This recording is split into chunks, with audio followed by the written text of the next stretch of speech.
Africa. Le grand débat avec Francis Laloupo. Bonsoir à toutes et à tous et bienvenue dans votre émission. Nous sommes ensemble, c'est en direct jusqu'à 19h, heure de Paris. Pour nous appeler, vous le savez, un numéro de téléphone. Je vous le rappelle, le 01 55 07 58 00 depuis la France. Et si vous appelez d'ailleurs notamment de Bujumbura, de Lubumbashi, de Niamey, de Montréal ou encore de Cotonou, c'est le 0033 1 55 07 58 00. Vous pouvez également intervenir sur notre page Facebook, facebook.com/le grand débat. Africa numéro 1, le grand débat. Au sommaire de ce grand débat, la Tunisie face à sa révolution, 4 ans après le soulèvement populaire qui a mis fin au régime de Ben Ali. Où en est la Tunisie à ce jour? Parmi les pays qui ont connu ce qu'on a appelé le printemps arabe, seule la Tunisie aura réussi à conclure un processus démocratique sanctionné par des élections libres après une période, il faut dire, confuse, dominée par les rapports de force entre les diverses sensibilités politiques, voire religieuses.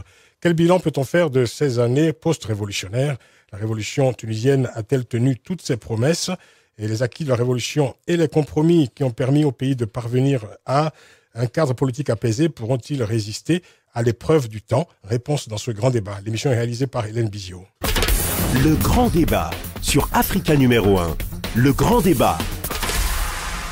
Vous trouvez également le grand débat sur facebook.com/le grand débat. Quelques nouveaux amis nous ont rejoints. On va les citer: William Etoutou, Ouri Amadou Alseni, Roland Guy, Anthony Urbain Ngelet, Armel Jacob Ansavo. Merci de rejoindre la communauté des amis du co-débat, des amis du grand débat, co-débatteurs du grand débat précisément, sur facebook.com/le grand débat. Tout de suite, avant d'aborder le thème du jour, faisons un point rapide sur le principal sujet de l'actualité africaine aujourd'hui, l'annonce de la destitution du président burundais Pierre Nkurunziza. Après 3 semaines de crise politique dans le pays, l'ancien chef du service des renseignements, le général Godefroy Niyombare, a annoncé en fin de matinée la destitution du président Nkurunziza, actuellement en déplacement en Tanzanie, où se tient une réunion des pays de la région sur la situation au Burundi. Mais peu de temps après cette annonce, la présidence burundaise a répliqué sur Twitter en affirmant que le coup d'État avait été déjoué. Depuis, c'est la confusion qui règne dans le pays. Alors on va tenter de comprendre un peu ce qui se passe actuellement à Bujumbura avec Don Fleury Undimuru Kundo, membre du Rassemblement de la diaspora burundaise en France, le RDBF. Don Fleury Undimuru Kundo, bonjour, bonsoir. Bonsoir. Merci d'être avec nous. Alors, d'après les informations dont vous disposez, que se passe-t-il exactement sur place dans votre pays? Est-ce que le coup d'État a été déjoué, comme l'affirme la présidence? Pour l'instant, on n'est pas encore sûr de rien. Les dernières infos les rumeurs disent que le président serait en chemin pour entrer au Burundi. Et l'autre information, c'est que l'aéroport de Bujumbura, puis les différentes frontières sont aux mains des militaires qui sont général. Le militaire loyaliste. Oui, exactement. Qui a fait le coup d'État. Après, pour l'instant, on n'est pas sûr si le coup d'État a été consommé totalement. Oui. Il y avait des négociations entre les militaires qui ont fait le coup d'État et les militaires qui gardent la radio-télévision nationale du Burundi. Oui. Et aux dernières nouvelles, ils étaient en négociation pour qu'ils puissent faire une annonce sur cette radio-télévision nationale. Et pour éviter qu'il y ait un bain de sang avant que ce soit le cas. Donc après, pour l'instant, on en est là. Alors, il faut rappeler que le général Godefroy Niyombare, celui qui a annoncé le coup d'État, celui qui aurait déposé Pierre Nkurunziza, avait été limogé en janvier dernier pour avoir justement déconseillé au président burundais de briguer un 3e mandat. Alors, le général Godefroy Niyombare s'appuie sur une partie de l'armée, on l'a bien compris, pour opérer ce coup d'État, et à l'autre partie de l'armée qui demeure fidèle au président Nkurunziza. Alors, de quels arguments dispose le général Niyombare, selon vous, pour rallier à sa cause les militaires loyalistes? Ou alors la cause est perdue? Je pense qu'il a tout le peuple derrière lui. Tout le peuple, beaucoup de gens sont derrière lui, comme on l'a vu avec les manifestations qui ont duré 15 jours actuellement, oui, jusqu'à aujourd'hui. Après, on n'a pas d'information qui le soutient au niveau. On sait que les partis d'opposition, en tout cas, ils soutiennent ce coup d'État parce qu'ils voulaient un changement. Et puis, en même temps, ce qu'on peut dire aussi, c'est que malgré l'intervention, en fait, avec l'intervention des chefs d'État de l'East African Community, ils disent qu'ils condamnent le coup d'État, mais en même temps qu'ils prennent acte d'une certaine manière parce que c'est ce qu'ils demandaient au président, c'est ce qu'ils allaient demander au président burundais, que les élections se tiennent, qu'il ne se représente pas et que les élections se tiennent en dehors de son mandat. C'est ça. Alors, dernière question à vous, l'ami Don Fleury Ndimuru Kudo. Voilà, j'ai retrouvé votre fiche, membre du Rassemblement de la diaspora burundaise en France, le RDBF. Dernière question, on a vu des scènes de liesse dans la capitale après l'annonce du coup d'État. Quelles seraient, selon vous, les conséquences d'un échec de ce coup d'État? Les conséquences seraient vraiment dramatiques. C'est-à-dire que, comme on a pu le voir aujourd'hui, ce coup d'État, c'est-à-dire ce mouvement, ce sont les femmes burundaises qui ont permis vraiment à ce mouvement d'aller jusqu'au bout et qui ont donné le courage à ceux qui voulaient qu'il y ait un changement de gouvernance et puis qu'ils ne se représentent pas pour violer la Constitution. Et donc, si jamais ça échoue, ça serait vraiment dramatique pour tous ceux qui se sont battus pour ce changement et puis pour la défense de la démocratie au Burundi. Et ça serait vraiment, bon, pour le général, pour tous ceux qui ont soutenu, pour les différentes radios privées, ça serait vraiment un coup de massue contre la liberté d'expression au Burundi et et là, ça serait vraiment un retournement constitutionnel. Je sais pas, ça serait vraiment dramatique. Très bien. Donc, on espère que ça va pas se passer comme ça. On a bien compris. Don Fleury Ndimuru Kudo, merci beaucoup de nous avoir apporté ces éclairages. On continuera évidemment à suivre cette actualité. Merci infiniment. À bientôt, j'espère, sur nos antennes. Tout de suite. D'accord. Merci à vous. Bientôt. À suivre dans ce grand débat, le débat du jour sur la Tunisie. Le grand débat, analyse, décryptage, coup de gueule, commentaires. Le grand débat sur Africa numéro 1. La Tunisie face à sa révolution, 4 ans après le soulèvement populaire qui a mis fin au régime de Ben Ali. Où en est donc la Tunisie?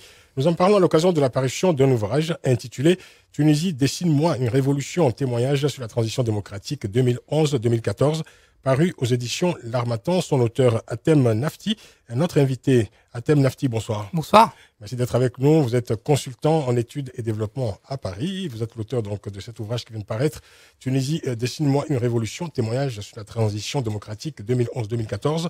Et je sais que vous participez à plusieurs projets web relatifs à la transition démocratique en Tunisie. Oui, absolument. Qu'est-ce que c'est exactement ces projets web? Alors, j'ai pris part à pas mal d'initiatives sur le web. Donc, c'est des pages Facebook, des sites qui gravitent autour de la transition démocratique. Donc, je contribue à écrire des articles, à participer un petit peu du débat public. Mmh. Alors, dans la préface de ce livre, écrite par Pierre Pouchot, grand reporter à Mediapart, celui-ci souligne que la Tunisie a disparu des radars de l'actualité depuis l'élection à la présidentielle de Béji Caïd Essebsi. Est-ce que la Tunisie subit le principe que nous connaissons bien, nous journalistes, selon lequel on ne parle pas des trains, on ne parle plus en tout cas des trains qui arrivent à l'heure?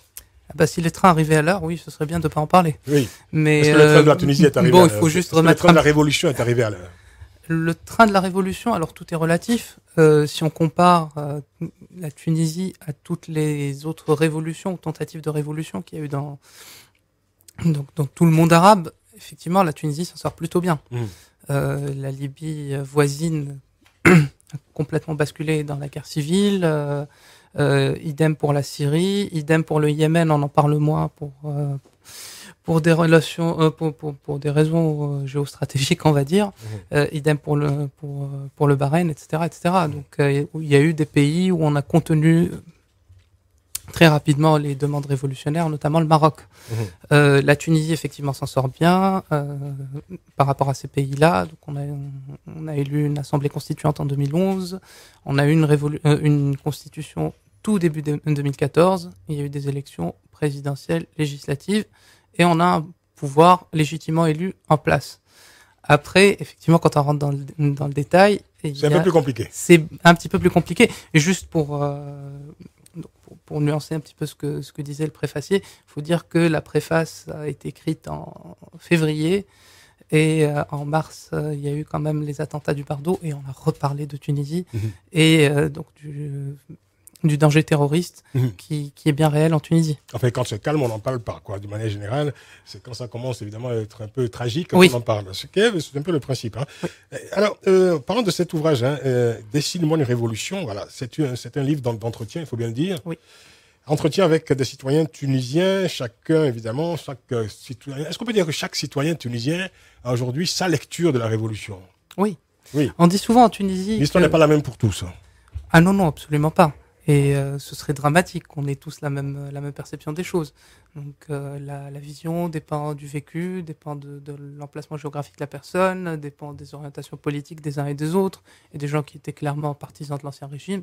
Donc évidemment, quand on soutient ce genre de régime, on n'est pas forcément content qu'il y ait une révolution et qu'on soit dans un processus de transition démocratique. Donc oui, il y a des vécus différents, il y a des regards différents et des analyses différentes que j'essaye un petit peu d'agréger. Je tiens juste à préciser que les gens à qui je donne la parole ont quand même un plus petit commun dénominateur, c'est-à-dire que c'est des personnes qui croient en ce processus révolutionnaire. C'est ça, c'est vrai, hein, voilà, plusieurs regards dans ce livre sur cette révolution. Alors, il y a celle des militants dits historiques, que évidemment vous faites parler, tels que Gilbert Nakache ou Abdel Awab Hani. Oui. Ensuite, il y a l'univers et la parole des jeunes activistes, ceux qui étaient là au moment où les choses sont passées, en fait, qui étaient, je dirais, Place Tahrir, on peut dire ça. Place Tahrir, c'est en Égypte, mais avenue Bourguiba. Avenue Bourguiba, pardon. Plutôt avenue Bourguiba. Ah oui, c'est un lapsus révélateur, parce qu'on parlait de la Place Tahrir tout à l'heure. Là, c'était plutôt avenue Bourguiba, évidemment, ce qu'on appelle les Champs-Élysées de Tunis. Les Champs-Élysées de Tunis. Voilà. Alors, est-ce qu'il y a entre ces jeunes activistes et les anciens, ces militants dits historiques, est-ce qu'il y a un lien? Est-ce qu'on peut parler d'une continuité de la contestation en Tunisie? Alors, la contestation, donc les personnes encore une fois, à qui je tends le micro, ou que j'interviewe dans le livre, c'est des personnes qui sont dans la contestation. Après, les formes de contestation sont évidemment différentes entre un militant perspectiviste, donc c'est un petit peu une mouvance d'extrême gauche, trotskiste, maoïste, qui a pris diverses formes, nationalistes arabes, qui était dans les mouvements de gauche des années 60. Effectivement, la contestation du pouvoir n'est pas du tout la même que quelqu'un comme Aziz Armemi, qui était cyberdissident, qui s'est battu pour les libertés sur Internet. Donc le principe est toujours le même, c'est-à-dire casser l'autoritarisme et la dictature en place. Bourguibienne pour les militants historiques et qui ont continué aussi à contester Ben Ali, et Ben Aliste pour les plus jeunes d'entre eux. On va dire que l'idéal est le même, le vécu n'est pas le même, l'époque n'est pas forcément la même. Il y en a qui ont traversé plusieurs époques, parce que ces gens-là se sont quand même plus ou moins intéressés se sont investis et s'investissent jusqu'à aujourd'hui pour défendre les libertés. Mais c'est une question de génération, mais l'objectif est le même. Le combat est le même, la liberté, la démocratie, l'état de droit, etc. On verra si justement la révolution tunisienne a tenu les promesses de la liberté, de la démocratie. Vous êtes avec nous jusqu'à 19h à Thème Nafti. Vous êtes consultant en études et développement à Paris, et nous sommes ensemble pour parler de la Tunisie face à sa révolution 4 ans après la révolution, place boulevard Bourguiba, précisément à Tunis, évidemment. Retour du grand débat dans 2 minutes pour la suite, après la pub. De 18h jusqu'à 19h, le grand débat avec Francis Laloupeau sur Africa numéro 1.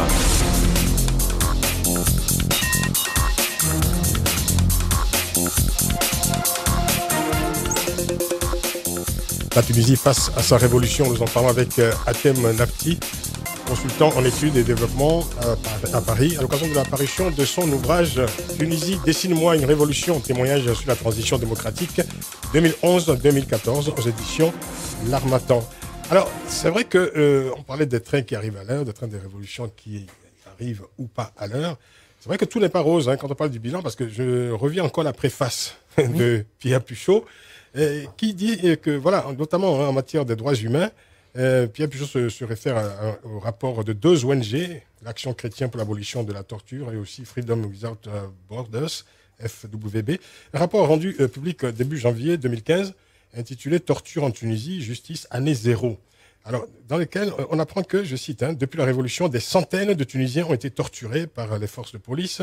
La justice tunisienne participe, elle aussi, à l'impunité dont jouissent les tortionnaires.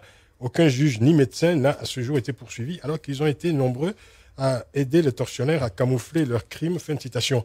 Alors, on peut dire qu'en Tunisie aussi, la révolution n'a pas été un dîner de gala, comme disait Mao. Là aussi, il y a, je dirais, les grands sacrifiés de la révolution, ceux qui ont payé le prix fort à la révolution, mais il y a surtout une forme d'impunité comme ça qui perdure, enfin, qui n'est pas encore réglée. Oui, absolument. Donc, je tiens juste à donner une information malheureuse qu'on vient d'apprendre aujourd'hui même. Il y a quelqu'un qui s'est fait arrêter dans le centre de la Tunisie, à Sidi Bouzid, donc le berceau de la Révolution, qui a subi des mauvais traitements lors de sa détention, qui a été libéré, et qui a été arrêté à nouveau et qui vient de décéder dans sa cellule. Ah oui. Donc, son avocat, effectivement, il faut que l'enquête passe et que la justice passe, mais son avocat et sa famille disent qu'il est mort suite à des actes de torture, et c'est la 4e personne qui meurt suite à la torture depuis la Révolution. Donc, est-ce qu'il y a deux Tunisies aujourd'hui? Il y a la Tunisie, évidemment, je dirais, en progrès, en quelque sorte, celle qui serait inspirée des idéaux de la Révolution, et puis il y a l'autre Tunisie, c'est-à-dire la Tunisie ancienne, dont les pratiques persistent encore dans le pays. Oui, absolument. Donc ici en France, on a plus tendance à parler d'une dichotomie à laquelle je ne crois pas du tout, à savoir islamiste laïque, en transposant le principe de la laïcité. Moi, je parlerais plus de sécularité de l'État et sécularisme, dans la mesure où la Constitution dit que l'islam est la religion de l'État, avec des interprétations différentes qui peuvent varier suivant les majorités parlementaires, mais en tout cas, l'islam est reconnu comme religion d'État. Et donc, on a joué pendant 3-4 ans à faire cette fausse opposition entre deux principaux partis, le parti islamiste Nahda et Nida Tounes, qui est un petit peu une sorte de revamp de l'ancien régime, avec des personnalités fort respectables. C'est un procédé que Ben Ali a aussi utilisé pour créer son parti, donc le RCD en 88. Il a pris les anciennes Bourguiba, il a rajouté quelques personnalités de gauche, avec le résultat qu'on sait. Oui, effectivement, pour moi, la ligne de fracture se situe à ce niveau-là. Donc, il y a des gens qui croient en la révolution, en ses principes révolutionnaires, et il y a des gens qui ne sont pas du tout d'accord avec ça, qui subissaient pas vraiment l'ancien régime et qui voudraient qu'il perdure, qu'il revienne, donc sous d'autres formes évidemment. Donc aujourd'hui, quand on voit la personne la plus condamnée de l'ancien régime, c'est Ben Ali. Je sais plus, en cumulé, il doit être condamné à quelques centaines d'années de prison, quelques membres de sa famille proche, et pour les autres, alors aussi bien les personnes qui ont été reconnues coupables du meurtre des manifestants, ils ont écopé de peines très très légères. Ça, c'est quand elles ont été reconnues coupables. Et voilà. Là, on voit clairement un retour des personnalités de l'ancien régime qui s'assument de plus en plus. Ces gens-là ne sont jamais partis. Donc, il y a des personnes qui sont faites discrètes quelques mois en 2011. Et puis, il y en a d'autres qui se sont convertis, entre guillemets, à l'islamisme pour échapper, pour qu'on leur demande pas de compte. Il y en a d'autres qui se sont mis dans des partis, qui ont intégré quasiment tous les partis. Tous les partis ont été intégrés par les gens de l'ancien régime. Et aujourd'hui, il y a un parti, donc le premier parti est arrivé premier aux élections législatives, et celui dont est issu le président de la République. C'est des partis qui sont une sorte de reconstitution de l'ancien régime. Tout à fait. Du RCD dissous par la justice, avec, encore une fois, des personnalités fort respectables, je tiens quand même à le dire, mais qui sont là un petit peu pour la vitrine, un petit peu comme ce qui se passe avec... Pour revenir à cette nouvelle malheureuse que vous avez annoncée tout à l'heure, quand on voit finalement aujourd'hui le comportement de la police, au sein de la police, et des services du renseignement, on sait que le régime de Ben Ali était marqué justement par ces pratiques très particulières au sein de la police. C'était un régime policier, pour tout dire. Oui, pour faire c'était court. Un régime policier. Alors, est-ce qu'aujourd'hui, ces pratiques ont disparu? Est-ce qu'il y a un début, l'amorce d'une révolution culturelle ou des mentalités au sein de la police, de l'armée et des services de renseignement? Alors, il y a eu des tentatives notamment parce que le plus important n'a jamais été dans une dictature militaire. Donc, Ben Ali a concentré sa répression essentiellement dans la police. C'est ça. Le ministère de l'Intérieur, c'est une sorte d'État dans l'État. Alors, à chaque fois qu'il y a eu des tentatives de réforme, il y en a eu des malheureuses en 2011. Il y a quelqu'un qui, sous le prétexte de dissoudre la police politique, a dissous l'équivalent de la DCRI, donc des renseignements généraux, oui. Et avec le résultat qu'on connaît au niveau du terrorisme. Mais il y a très très peu de personnes qui ont été poursuivies pour leurs actes sous Ben Ali. Et le plus important, et la nouveauté, c'est qu'après la Révolution, des policiers se sont constitués en syndicats qui s'affrontent les uns contre les autres et qui agissent, pas pour tous, mais pour une bonne partie d'entre eux, qui agissent comme des mafias, qui protestent contre la nomination d'un ministre, qui... voilà. Et là, pas plus tard qu'il y a un mois, le ministère de l'Intérieur a, sous le prétexte du terrorisme, donc la lutte légitime contre le terrorisme, a passé un projet de loi extrêmement liberticide qui condamne, donc qui est censé protéger, donc dont le but est parfaitement louable, parce que j'en parle aussi dans ce livre-là, les terroristes sont en train de tuer des policiers, des gendarmes, des soldats, donc il faut effectivement les protéger, mais c'est une loi qui, voilà, je grossis un petit peu le trait, qui interdit aux journalistes, par exemple, de critiquer un policier si jamais un citoyen va dénoncer une affaire de corruption, une affaire de torture, bah, ça se retourne contre lui et c'est lui qui va en prison. D'accord. Donc c'est une loi très liberticide. Et on a un petit peu peur quand même qu'il y ait une tentative, qui se précise de plus en plus, d'institutionnalisation, de réinstitutionnalisation de ce système policier.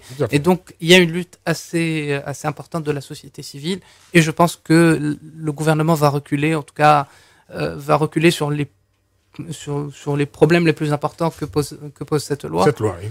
Et aujourd'hui même, le gouvernement est en train de discuter un texte pour l'instauration du Conseil supérieur de la magistrature et qui est dénoncé par les associations de magistrats et par une partie de l'opposition. Donc il y a une résistance de la société civile, c'est ce qu'on entend. Oui, comme un texte liberticide aussi, et qui veut faire entrer la justice sous la coupe de l'exécutif pour revenir un petit peu, bien sûr, toute proportion gardée, pour revenir vers une situation qui tend à nous rapprocher vers l'ancien régime. Et donc il y a aussi aujourd'hui, toute cette semaine, il y a les magistrats qui sont en grève pour protester contre ce texte-là, mais il y a un accord entre les islamistes et Nidé Tounes pour passer ce texte, et ils ont une majorité très confortable au Parlement. On voit bien que derrière l'image officielle, les choses sont beaucoup plus compliquées que ça. On va marquer une pause à nouveau pour la publicité. Ensuite, on continuera à tourner les pages, feuilleter les pages de la révolution tunisienne depuis 4 ans. Retour dans 2 minutes. À tout de suite. Jusqu'à 19h, le grand débat avec Francis Laloupeau sur Africa numéro 1. La Tunisie face à sa révolution, nous en parlons avec Hatem Nafti, consultant en études et développement à Paris. Il vient de publier Tunisie, dessine-moi une révolution, témoignage sur la transition démocratique 2011-2014 aux éditions L'Harmattan. Alors, Hatem Nafti, dessine-moi une révolution. Alors, on va essayer de dessiner aussi l'avenir, parce que on a vu quand même les 3 premières années dominées par ce rapport de force entre ce qu'on appelait, les partisans d'une société qui seraient placés sous la loi religieuse en quelque sorte pour faire court, et puis ceux qui prenaient plutôt, je dirais, une société religieuse, pour ne pas dire laïque évidemment. Est-ce que cette contradiction est définitivement levée aujourd'hui en Tunisie? Alors cette contradiction ne s'est jamais présentée comme ça. Oui. C'est-à-dire que pendant 2 ans, pendant même 3 ans, c'est ce que vous réfutez d'ailleurs depuis les élections de 2011, oui. Il y a eu un gouvernement de coalition, donc il y a une majorité parlementaire à l'Assemblée constituante qui était largement dominé par les islamistes, mais qui s'est allié à 2 partis. Alors un parti, le parti du président de la République, le Congrès pour la République, qui est un petit peu un parti fourre-tout, qui allie aussi bien des islamistes que des gens issus de la gauche ou des nationalistes, et avec le parti d'Akatol, qui est un petit peu l'équivalent du Parti socialiste français, donc qui n'est pas du tout pour une vision religieuse, Mais il est vrai que cette coalition a été largement dominée par les islamistes et qu'il y a eu une tentative d'islamisation du pays. Et puis ça a entraîné des manifestations de rue, on a vu ça, il y avait quand même une forte résistance. On se souvient quand même de ces scènes où un cinéma a été brûlé parce que on y projetait un film qui ne plaisait pas à certains. Il y a une cinéaste qui était pratiquement, je dirais, bannie de Tunisie. Enfin bon, il y avait quand même un certain climat à un moment donné où il y avait cette tension, je dirais, entre deux conceptions de la société tunisienne, de l'avenir en tout cas. Oui, donc il faut savoir que la société tunisienne est une société assez conservatrice, que Ben Ali a essayé d'embellir un petit peu l'image pour être présentable aux yeux des Européens. Mais ce qui s'est passé, c'est qu'avant, il y avait une forte répression, les gens ne parlaient pas, et la révolution a permis de délier les langues, et les gens ont commencé à parler, à s'exprimer, très souvent violemment, et ça donnait ces manifestations très violente. Après, Ennahda a eu deux stratégies, si vous voulez. Dans un premier temps, voulant s'assurer cet électorat conservateur, voire salafiste, elle a joué la carte du laxisme. Oui. Ça a été pendant un an et demi, jusqu'à ce qu'il y ait des événements importants comme l'attaque de l'ambassade des États-Unis, où il y a eu des morts du côté des assaillants, et les deux meurtres qui... Mais la question principale, c'est que est-ce que ces deux tendances fortes au sein de la société tunisienne, qui sont manifestées en tout cas fortement pour l'observateur extérieur que nous sommes, est-ce que ces deux tendances sont aujourd'hui réconciliées, pour faire simple? Réconciliées, je ne pense pas. Et aussi, il faut savoir que la dichotomie, moi, encore une fois, je la place pas à ce niveau-là. Oui. Effectivement, des Tunisiens modernistes qui sont pour un projet. Oui, parce que vous l'écrivez, c'est vrai, en introduction de votre plutôt laïque. Moi, je fais partie de ces gens-là. Oui. Je fais partie de ces gens-là. Je suis pour un projet plutôt laïque. Oui. Mais je veux dire que cet affrontement a largement été envenimé par les partis politiques. Oui. Pour détourner de l'essentiel. Moi, la thèse vous dites que aussi que finalement c'était défends... la seule perception des médias, par exemple, des médias extérieurs, notamment en France. Oui. On insistait essentiellement sur cette dualité, écrivez-vous, islamiste laïque, qui est totalement biaisée. Mais en même temps, on ne peut pas totalement évacuer cette grille de lecture parce qu'elle a été, elle a été attestée, je dirais, dans l'actualité tunisienne pendant un certain temps. Oui, forcément, il y a eu des manifestations, des contre-manifestations contre la laïcité. Encore une fois, ça a été attisé largement par des acteurs médiatiques. Mais par exemple, il n'y a pas un parti, pas à ma connaissance, un parti en Tunisie qui prône une laïcité pure et dure. Tous les partis sont d'accord sur l'article 1 qui stipule que la Tunisie est un État dont la religion est l'islam. C'est ça. Donc, encore une fois, il y a des personnes qui ne veulent pas être régies par la loi religieuse, je m'inscris dans cette tendance-là, et il y a des personnes qui prônent une présence plus affirmée que de l'islam, mais quand je prends dans les faits, par exemple, Ennahda en 2012, tout début 2012, donc ils ont été élus en 2011, tout début 2012, ils ont officiellement évacuer la question de la charia. Ils ont dit on ne va pas inclure la charia dans la Constitution. Est-ce que c'est une synthèse qui est aujourd'hui au pouvoir en Tunisie? Est-ce que c'est une synthèse de tout ça qui est au pouvoir, qui a été porté au pouvoir? Alors oui, aujourd'hui, clairement, il y a une coalition gouvernementale issue des élections législatives qui est dominée par le parti Nidé Tounes, qui s'inscrit, si vous voulez, cette grille de lecture qui s'inscrit dans la mouvance moderniste laïque, même si encore une fois je réfute j'ai du mal avec ce mot. Vous avez un peu de mal, ça s'entend. Et il y a des islamistes donc qui ont donc grosso modo une dizaine de pourcents de différence en nombre de sièges au Parlement, qui gouvernent ensemble dans une coalition gouvernementale. Oui. Et encore une fois, moi la thèse que j'ai toujours défendue avant ce livre, avant ces élections, c'est que c'est surtout deux partis de droite libérale, deux partis conservateurs aussi. Oui. Et c'est des partis qui avaient objectivement tout ce qu'il fallait pour, qui se sont affrontés sur un terrain politique en 2013. Mais il y a eu un événement très important en 2013. Il y a eu 2 assassinats de députés de la gauche radicale, donc Chokri Belaïd, le 6 février, et Chokri Belaïd n'était pas député, c'était un leader de la gauche radicale tunisienne, et Mohamed El Brahmi, qui est député nationaliste, donc classé à gauche, qui a été assassiné le 25 juillet, et il y a eu un affrontement très important pendant l'été 2013, où il y a eu justement les pro-gouvernements et les anti-gouvernements. Donc la ligne de démarcation, c'était plutôt pour le maintien ou pas du gouvernement et de toutes les instances qui sont issues des élections de 2011. Il y a un affrontement important. Après ce qui s'est passé, il y a eu à Paris une rencontre entre le chef, Rachid Ghanouchi, le chef du parti islamiste Nahda, et Beji Caïd Sebsi, l'actuel président de la République, et à l'époque le président Denis Detouns. Ils se sont rencontrés à Paris, et dès lors, il y a eu un rapprochement clair et net.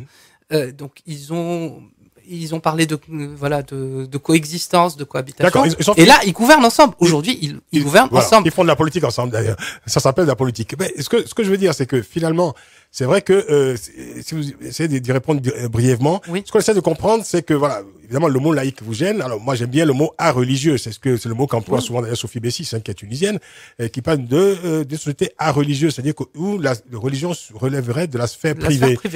Alors pour la Tunisie aujourd'hui, pour les Tunisiens, que signifie exactement une démocratie qui serait quand même placée sous la loi religieuse?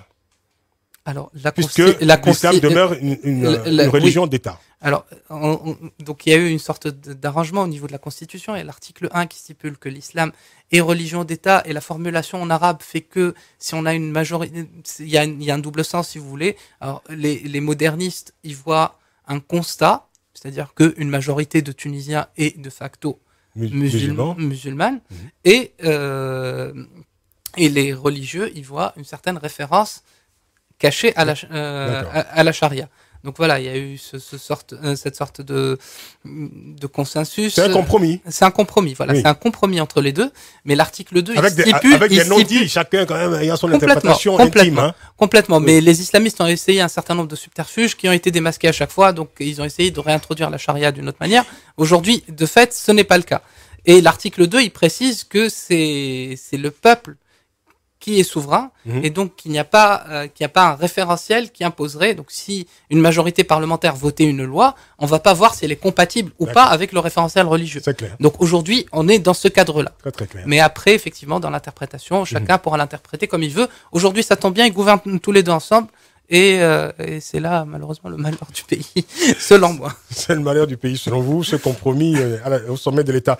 Alors, à propos du terrorisme, même aussi le terrorisme, vous en reconnaissez, je vous cite la réalité quotidienne, mais pour vous, il ne faut pas s'arrêter à ce seul constat, parce que s'arrêter à ce seul constat revient, je vous cite toujours, à dénigrer les efforts permanents de nos forces armées et de tous les citoyens qui se battent pour endiguer ce fléau. Alors aujourd'hui, on sait que des centaines de Tunisiens vont grossir les rangs des mouvements djihadistes en Irak ou encore en Libye. Alors certains analystes n'hésitent pas à dire que la Tunisie est devenue une grande exportatrice de djihadistes. Est-ce que ce n'est pas une bombe à retardement pour ce pays, ça? Oui, c'est un phénomène très important. Donc il y a eu un très bon livre qui analyse ce phénomène donc des djihadistes tunisiens. Sauf que ce phénomène existe depuis Ben Ali. C'est ça. C'est-à-dire que les Tunisiens ont toujours été parmi les plus gros contingents des gens qui sont battus en Afghanistan dans les années 80, même 90. Tout le monde connaît le colonel Massoud. Il a été tué, entre autres, le commando qui l'a tué comportait des Tunisiens. Des Tunisiens se sont battus en Irak. Il y a toujours eu des djihadistes. Ce qui s'est passé après, c'est que il y a eu une révolution. Donc l'appareil sécuritaire a été ébranlé. Dans un premier temps, donc juste après la révolution, pendant la première année, donc le règne de Beji Caïd Sebsi, il y a eu des gens qui sont parce qu'il y a eu un chaos sécuritaire et les gens sont partis en Libye. Les frontières sont jusqu'à aujourd'hui pas totalement maîtrisées avec la Libye, donc les gens sont partis en Libye. Et après, il y a des islamistes qui ont sciemment laissé partir des jeunes se battre en Syrie, notamment. On a des déclarations de députés de l'Assemblée nationale. Il y a un député islamiste qui explique que il est un petit peu vieux pour aller se battre, mais il autoriserait son fils à aller se battre en Syrie. Et cette personne-là n'a toujours pas été poursuivie, en tout cas, elle est toujours pas en prison pour ça. Oui. Donc il y a eu un véritable laxisme de la part des islamistes. Encore une fois, dans cette stratégie d'amadouer l'électorat conservateur, ultra-conservateur salafiste. Et donc il y a aujourd'hui, il y a une reprise en main de la chose, mais je pense que de fait, le plus gros contingent étranger en Syrie, c'est des Tunisiens. C'est une réalité malheureuse. Mais s'arrêter à ce constat-là, effectivement, parce qu'il y a des gens qui se battent tous les jours. Il y a des vidéos de mamans qui vont à l'aéroport, qui vont faire un scandale pour ne pas laisser leurs enfants partir en Syrie. Il y a des associations qui luttent contre ça. Nos forces de l'ordre se battent tous les jours, notamment au Mont Charambi, contre les terroristes. Donc il y a tout un effort qui est fait de ce côté-là. Et moi, ce que je ne veux surtout pas, c'est que le terrorisme, et c'est une question de société qui se pose notamment en France, qui s'est posée aux États-Unis après le 11 septembre, que le terrorisme permette de faire passer des lois liberticides et que sous le prétexte réel, encore une fois, de la menace terroriste, on retourne à des lois liberticides et on frappe des personnes qui n'ont strictement rien à voir. Moi, je prends le cas de la révolution avortée d'Égypte, où là, carrément, il y a une restauration et le retour des militaires.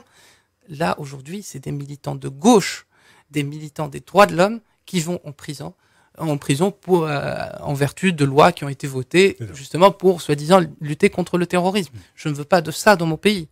Mais c'est ce qui se produit. Il y a des tentatives. On a une société civile malheureusement, qui se mobilise beaucoup moins que quand les islamistes conduisaient la coalition, donc les anciens gouvernements.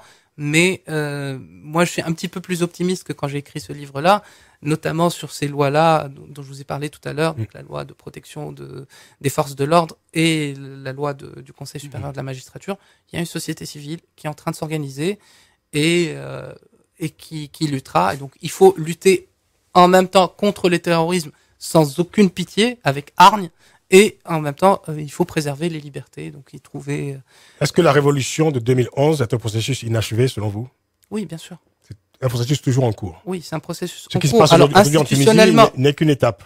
C'est une étape assez importante, donc c'est un processus qui est, en tout cas institutionnellement, donc là on a un gouvernement permanent, on a des institutions qui sont en train d'être mises en place. Il y a eu des élections qui n'ont pas été contestées, où les rapports pointent quelques dépassements, mais on n'est pas du tout dans l'ordre de ce qui est encore embêtant peut-être, c'est qu'on est affaire, je dirais, à deux forces politiques, disons, qui dominent, ce tête-à-tête entre Ennahda d'un côté, et puis Lida Tounes, qui regroupe, je dirais, toutes les sensibilités de l'ancien régime. Est-ce qu'il y a la production de nouvelles offres politiques dans le pays? Est-ce qu'on voit qu'il y a la maturation comme ça en cours? Il y a une troisième force politique qui est le Front populaire, donc il y a un rassemblement de partis de gauche radicales et de nationalistes, qui est arrivé, donc dont le candidat est arrivé troisième aux élections présidentielles, et quatrième aux élections législatives. Il y a les sociodémocrates, malheureusement, qui ont été les grands perdants de cette élection, parce que la même offre de partis sociodémocrates, on a une bonne dizaine de partis qui se situent donc au centre-gauche, voire au centre, et qui sont en train de se regrouper. Il y a un problème, il y a des problèmes de querelles de personnes qui ont fait que ces partis-là, c'est la même offre politique. Donc forcément, ils ont pâti de ça. Ils essayent de se regrouper aujourd'hui. Et le débat, malheureusement, aujourd'hui, le Parlement, à 80%, si on prend les 4 partis qui gouvernent, c'est des partis d'obédience libérale. Donc on a 80% du Parlement qui est libéral, voire ultra-libéral. Et donc les sociodémocrates et la gauche radicale sont malheureusement minoritaires. Mais je pense qu'ils essayent de s'organiser un petit peu pour alors tout ça, c'est quand même passé en 4 ans, parce que si on parle évidemment du verre à moitié plein, c'est pas si mal que ça, parce que construire une scène politique en 4 ans, en partant de rien, parce que avant c'était politique, elle existait, grosso modo, dominée quand même largement par un parti unique, il faut bien le dire, même s'il y avait la sensibilité. Voilà, c'est ça. Donc là, construire une scène politique plurielle, évidemment, c'est un peu plus compliqué, et en 4 ans, évidemment, faut pas non plus trop demander aux Tunisiens. On va marquer des pauses dans cette émission. Retour dans 2 minutes pour les conclusions de ce débat. À tout de suite. Le grand débat de 18h jusqu'à 19h avec Francis Laloupeau sur Africa numéro 1. La Tunisie face à sa révolution, entretien avec Hatem Nafti, consultant en études et développement à Paris et qui vient de publier Tunisie, dessine-moi les révolutions, témoignage sur la transition démocratique 2011-2014. Aux éditions L'Harmattan. Merci à tous nos amis sur facebook.com/le grand débat. Bernabé Sadoufio, fidélissime auditeur du grand débat, qui nous écrit le changement de régime en Tunisie n'a pas tenu sa promesse principale, qu'est la réduction de la pauvreté. et la lutte contre la misère des jeunes Tunisiens. D'ailleurs, la Tunisie demeure un pays affaibli, écrit-il, face à la menace terroriste qui plane sur les Tunisiens. Merci Benabé Sedoufio. Alors, Hatem Lafti, vous écrivez vous-même, vous précisez dans votre ouvrage, l'objet de ce livre n'est pas de réfuter des faits tangibles, mais d'aller au-delà, de préciser les choses, de les nuancer. Oui, des islamistes sont arrivés au pouvoir, mais ils ne disposaient que d'une majorité relative à l'Assemblée constituante qui faisait aussi office de Parlement. Oui, il y a bien eu des tentatives d'islamisation de la société, mais l'opposition laïque et la société civile ont à chaque fois brisé cette entreprise. Oui, l'islamisme radical est une menace pour la pérennité de la Tunisie, mais le retour de l'ancien régime n'est pas la solution. Fin de citation, et vous évoquez évidemment aussi le fléau du terrorisme. Alors, pourquoi selon vous, Hatem Lafti, pourquoi selon vous, ce qui a été possible en Tunisie, bon, il faut quand même voir qu'il y a effectivement l'instauration d'un système démocratique imparfait, fragile, mais enfin, réel quand même. Pourquoi ce qui a été possible en Tunisie ne l'a pas été ailleurs? Je pense évidemment à l'Égypte ou encore à la Libye. Comparaison n'est pas raison, mais parlons de l'Égypte surtout, parce qu'il y a eu, à un moment donné, je dirais, des similitudes entre le processus qui se déroulait, tel qu'il se déroulait en Tunisie, et ce qui se produisait en même temps en Égypte. En Égypte, la restauration est pratiquement consommée, et pourtant en Tunisie, il y a eu ce sursaut qui a permis, évidemment, de parvenir aujourd'hui à un système démocratique en construction, en tout cas pas en devenir, mais enfin, le système existe. Alors, la chance de la Tunisie, c'est qu'il y a eu ce coup d'État en Égypte. Ça a permis de calmer pas mal de personnes, ça a permis de calmer les islamistes. Les islamistes en Égypte, ce qu'il faut savoir, c'est qu'ils ont gouverné tout seuls, contrairement aux islamistes tunisiens qui ont au moins essayé pour avoir une certaine respectabilité à l'international. Ils se sont alliés à des partis entre guillemets laïques. Les islamistes égyptiens, il y a ce qu'on appelle des déclarations constitutionnelles. Il y a une déclaration constitutionnelle de Morsi qui en faisait un pharaon, un quasi-pharaon. Il voulait le pouvoir, il le voulait tout de suite. Il y a des déclarations qui lui font dire qu'on est là pour 500 ans ou quelque chose comme ça. Donc en Tunisie, en tout cas, il y a une partie pragmatique du parti Ennahda qui a essayé de s'ouvrir aux autres forces. Il y a toujours eu des forces extrêmement radicales. On parle toujours des aigles et des colombes, donc l'aile dure et l'aile modérée de Ennahda. Et à chaque étape, il y en a une qui prend le dessus. Il y a des personnes qui passent d'une aile à l'autre, notamment Rachid Ghanouchi, le président de Ennahda. C'était un dur parmi les durs. Il a mis, passez-moi l'expression, un petit peu d'eau dans son vin. Oui. L'expression est un peu osée quand même. mais effectivement, Morsi, quand on lui a demandé de négocier, il n'a pas négocié. L'armée égyptienne n'a rien à voir avec l'armée tunisienne. Bourguiba, c'est surtout, oui, voilà. Bourguiba, dès le début, à un moment, il a été victime d'une tentative en Tunisie. Il a été victime d'une tentative de putsch au début des années 60, donc quelques années après l'indépendance. Donc il s'est assuré que l'armée reste, comme on dit en France, la grande muette. C'est ça.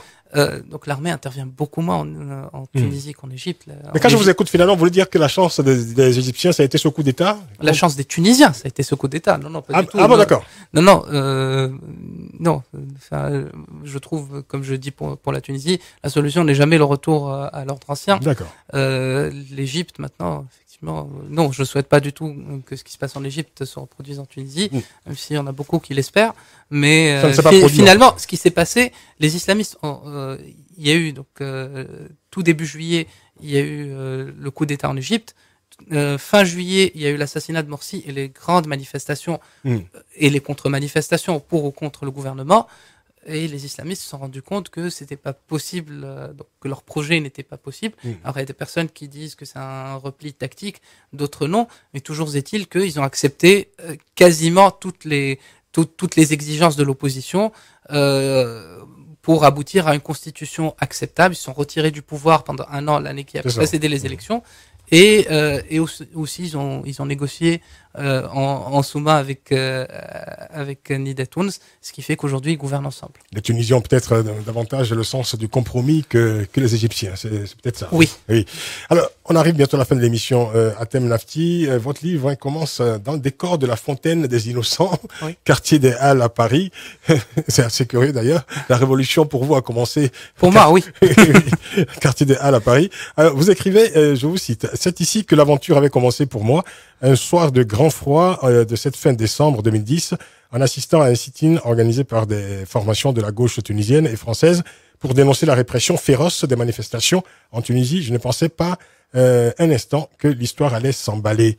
Et pourtant, point de suspension, fin de citation. Alors, et pourtant, bien sûr, il y a eu évidemment la révolution, la chute que nul ne pouvait prévoir du régime de Ben Ali, et puis la suite de l'histoire, évidemment.